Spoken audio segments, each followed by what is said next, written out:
Hey, what's going on, everybody? This is Tyrone back with Tech Life.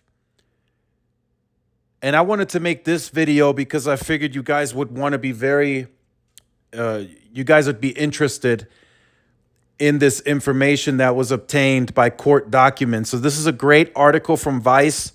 I will leave it in the description down below. So, last year around August, T Mobile underwent a big data breach. They got hacked big time. 30 million plus customers were affected by the hack.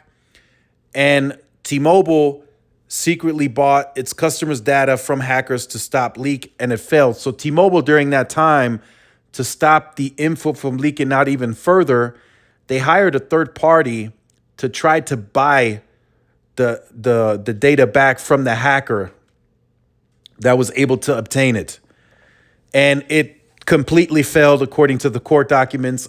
On top of that, T-Mobile, or the third party, still sent out that 200,000 that was requested, and they got, and they still sold off, that info to the black market, or whatever you call it. I've seen it in my credit report. I'm sure some of you guys have also been a part of it as well. It shows my name, address, driver's license, all of that ended up on the black market, as well as my social.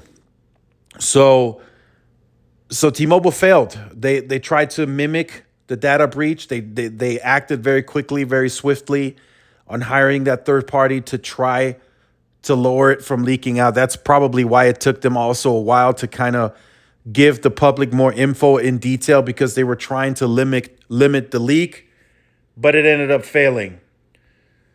So it says, after hackers targeted T-Mobile in August, T-Mobile hired a third-party firm that went undercover and bought exclusive access to the data, right? So it says, last year, T-Mobile confirmed it was breached after hackers offered to sell the personal data of 30 million of its customers for 6 Bitcoin, worth around 270,000 at the time. According to court documents unsealed today and reviewed by Motherboard, a third party hired by T-Mobile tried to pay the hacker for exclusive access to data and limit it from leaking more widely. And then it says the plan ultimately failed, and the criminals continued to sell the data despite the third party giving them the total of $200,000. So like I said, the money was wired, I guess, or sent to whatever platform they sent it to, and it failed. The criminals still sold off that data to other bidders or whoever paid for it, and they ended up making a fortune, from what I am assuming. So this is something that it looks like some of these bigger corporation companies, that's kind of the way they respond to these hackers. T-Mobile security wasn't necessarily up to par from what we found out later after the hack, and I hope now that they got that under control and they invested more in that. But from these documents, it looks like that was the first and the quickest way that T-Mobile was trying to limit the data from leaking out even further. So let me know what you think about this in the comment section down below. Let me know if you still aren't too confident that T-Mobile has the security together.